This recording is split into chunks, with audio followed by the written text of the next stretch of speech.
नमस्कार। पछिल्लो समय नेपालको राजनीतिमा आम नागरिकहरूको प्रतिष्ठा जाग्दै आएको छ। तर केही सांसदहरू संसद भवनबाट बोल्दै गर्दा यस्तो अनुभूति दिलाउनुहुन्छ कि मानौ उहाँहरू आम जनताको आवाज बोल्दै हुनुहुन्छ। आज त्यसको ज्वलन्त उदाहरण बन्नुभएको छ कान्छा तामाङ र सुनिल शर्मा। हेर्नुहोस् एक भिडियो। चलाउने तरिका उपप्रधानमन्त्री दुवैजनाले चल्छ राजनीति, देश चल्छ, कुन हिसाबले चल्छ देश? तपाईहरुले मात्र अगाउनु पर्ने, तपाईहरुले मात्र चुनाव जित्नु पर्ने, तपाईहरु मात्र मन्त्री हुनु पर्ने। म खुलेर भनिदिन्छु, मलाई कुनै लाज छैन भन्नलाई, डर छैन। अब यो 4-5 वटा क्षेत्रका मान्छेले मात्रै रुख र सूर्यमा भोटाले पुग्ने भयो त? तपाईहरुले अर्कोपल्ट यो सदन चलाउन सक्नुहुन्छ? यो बजेट अहिले तत्काल तपाईहरुले संशोधन गर्नुपर्छ। यही 6 महिना अगाडि गएको पार्टीले 683 मतले मात्र जितेर आउनु भयो। तपाई पनि ख्याल गर्नुपर्छ, समयलाई सबैलाई मिलाउनु पर्छ। शहरी विकास मन्त्री धेरै भोटले जितेको होइन, 80 भोटले मात्र जितेर झुन्डेर। हामी जस्तो 17,000 मतले जितेर आउनुपर्छ। अनि आएर दनाक दिने हो। भोटको आधारमा यदि मूल्याङ्कन हुने हो भने कान्छाराम तामाङजीले भने जस्तै यो मुलुकको 50,000 मान्छेले मत दिएर आएको मान्छे म सुनिल शर्मा मोरस्टमा बोल्दैछु र प्रत्येक हाम्रो अगाडि बस्नुभएको सांसदहरू, हरेक सांसदहरूले कमसे कम 40 देखि 50,000 मत लिएर आउनुभएको छ। र हामी बोलिरहेको एउटा व्यक्ति होइन, लाखौँको सङ्ख्यामा मत लिएर आएका साथीभाइहरू आज विवश हुनुहुन्छ। साथीहरूले किताबहरू च्यात्ने काम गरे। म यो जनताहरूले कर तिरेको पैसाले बनाएको किताब हो, म च्यात्दिनँ। म बुद्ध भगवान पशुपतिनाथसँग सम्झेर यो किताबले ढोगेर 84 को चुनावमा यो दुईटी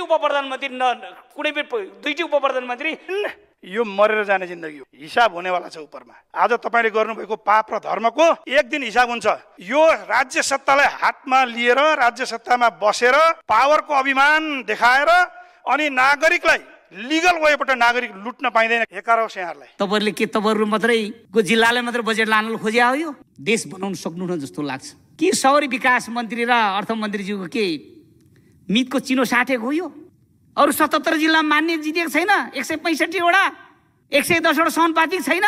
के क्याल्कुलेसन गर्नु भयो तपाईहरुले? मान्यज्यूहरू, मन्त्रीज्यूहरू, यहाँहरूलाई म आग्रह गर्न चाहन्छु, भाषा मेरो अशिष्ट भएछ भने म क्षमा माग्न चाहन्छु। तर एउटा कुरा तपाईहरुलाई सम्मानजनक ढङ्गले म भन्न चाहन्छु, तपाईहरुको हृदय छ कि छैन? नागरिकप्रति उत्तरदायी हुने हृदय छ कि छैन? तपाईहरु देशको मन्त्री हो, देशको नेता हो, या एउटा सानो समूह, एउटा झुण्डभित्रको तपाईहरु चाहिँ जो मन्त्री हो? अनि तपाईहरु मन्त्री बनिरहँदाखेरि अनि तपाईहरु एक्लै चुनाव जितेर आएर बन्नु भएको, त्यसो भए गठबन्धनको आवश्यकता किन? 77 जिल्लाको सभापतिहरुले बोलाएर सभापति 1 करोड 3 करोड बजेट हाल्दिन्छ, तपाई हाइट यति माथि पुग्थ्यो, तर अहिले 0 मा आछ। छातीमा हात राखेर एकताल पशुपतिनाथमाथि उभिएर सोच्नुहोस् त, तपाईहरु के गर्दै हुनुहुन्छ? हाम्रो कर्णालीको, हाम्रो मुगुको, हाम्रो मुस्ताङको, हाम्रो मधेसको, तराईको, पहाडको 5 जिल्ला बाहेक 72 जिल्लाका मान्छेहरू नेपाली नागरिक होइनन्? तपाईहरुलाई अलिकति दया लाग्दैन? बजेट भकारीको चाबी तपाईको हातमा दिइसकेपछि तपाईले लगेर आफ्ना क्षेत्रहरुमा मात्रै, नेताहरुका क्षेत्रहरुमा मात्रै हाल्ने, आफ्नो चुनाव क्षेत्रलाई केन्द्रित गरेर भोलिपल्ट हामी चुनाव जितौँ अरु सबै हारुन् भन्ने हिसाबले मात्रै बन्ने। अनि आज तपाईहरुले सत्तामा बस्ने बित्तिकै यस्तो निर्ममतापूर्वक अनि दिन दहाडै अनेस्टली भन्दाखेरि तपाईहरु सर्ट प्यान्ट त लाउनु भएको छ, तर निर्लज्ज हुनुहुन्छ। जनताको गाउँबाट पसिना गरेर पठाएको पैसा पाई गरेर पठाएको कर तपाईका भकारीमा आइसके पछाडि तपाईले अघोषित रूपमा, म यसलाई अघोषित रूपमा भन्दैछु, लुट्नु भएको छ।